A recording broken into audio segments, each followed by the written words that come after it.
something.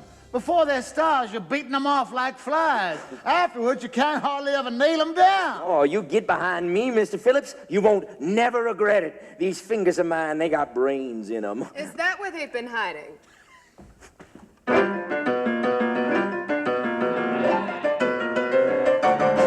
Arrested on charges of unemployment, he was sitting on a witness stand. The judges went to the district attorney, said, free that brown-eyed man. You want a job, you better free that brown-eyed man. Lying across the desert in a T-W way, saw a woman walk across the sand. She was walking 30 miles en route to Bombay to get a brown-eyed handsome man. Her destination was a brown-eyed handsome man. Oh, you like that, don't you?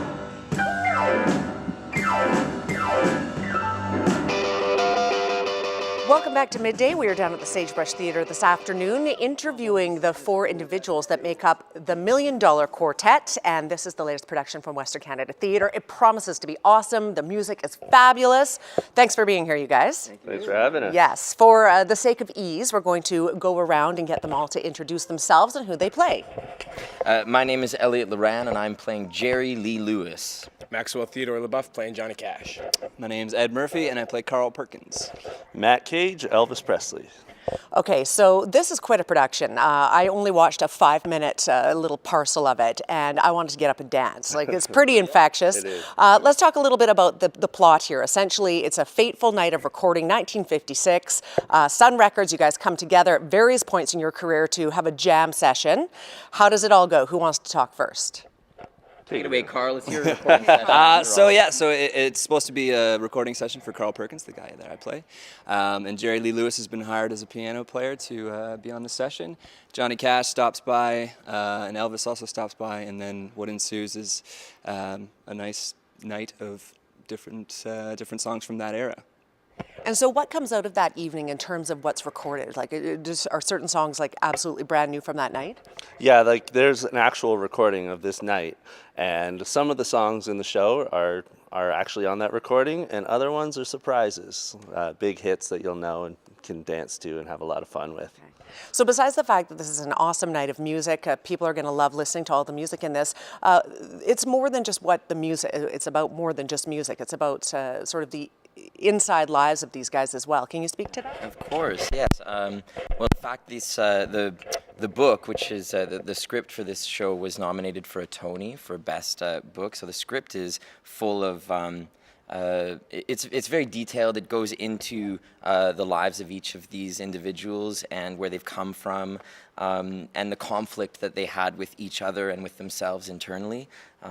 So it's beyond the music. It's also the making of these four men. Mm-hmm. And it really is a story too about Sun Sam, Records yeah, and Sam Sam Phillips, Mm-hmm. And because these guys are all at the start, pretty much at the start of their career. Some of them are in the first couple of years of their stardom and stuff, but they all had their start in this little tiny recording studio of Sun Records and with Sam Phillips. So it's kind of an astonishing story of how they were all from the same place and in this tiny, tiny room.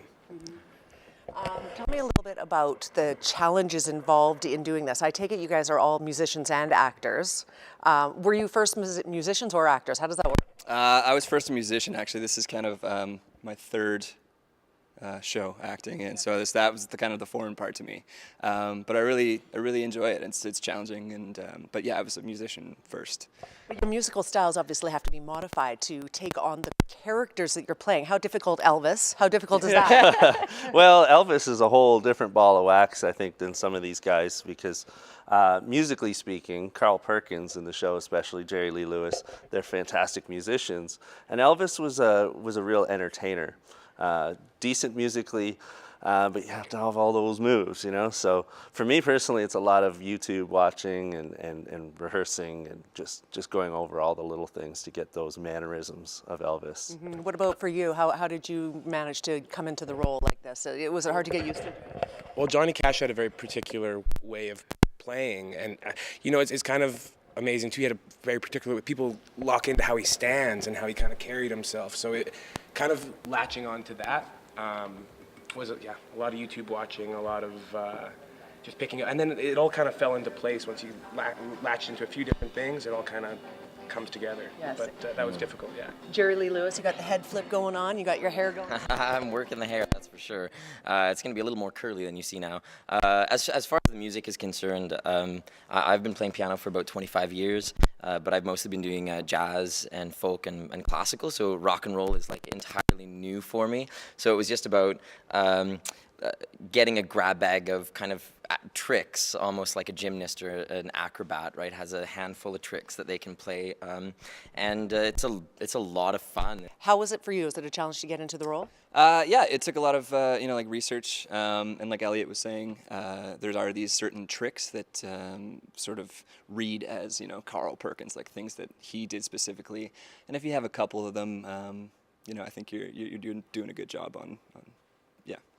So where do you want the audience to come away from this with? I mean, it's a high energy performance, obviously. I think people are going to be up dancing in the aisles, having a good old time. Are you encouraging that? Definitely. By the end of this show, everybody's up shaking it, literally shaking it, because well, I don't want to give it away at the end, but yeah, people leave this place with a big smile on their face, going, they want to see it again, because it's a lot of fun. Yeah. You guys ready? Yes. Oh, yeah, ready to rock and roll for sure. Awesome, you guys. Thank you for taking some time today. Break a leg. Thank Thank you you. so much. All right. $1 Million Quartet now underway. Sagebrush Theatre runs through until October 21st. Tickets at kamloops.live.ca. We'll take a quick break and we'll be right back with more Midday. Stay with us. Come on, boys, let's send this fool back to the Gators. Beautiful daughter couldn't make up her mind between a doctor and a lawyer, man. Mother told her daughter, she said, go out and find yourself a brown-eyed, handsome man. That's what your daddy is, a brown-eyed, handsome man. Mama Venus was a beautiful lass. She had the world in a palm of her hand. Lost both her arms in a wrestling match to win a brown-eyed, handsome man. She found the water, save a brown-eyed, handsome man. Now look out, Junior.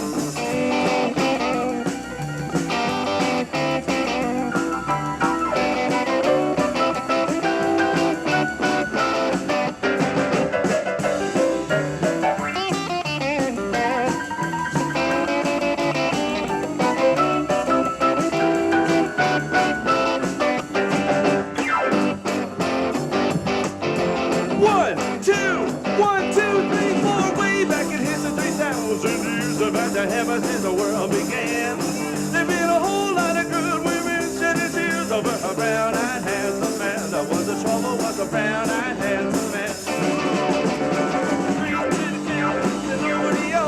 The high fly into the stand.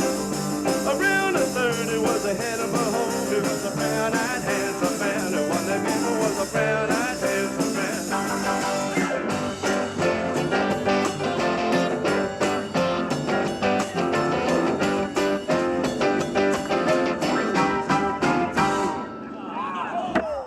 Chuck Berry can flat write a song.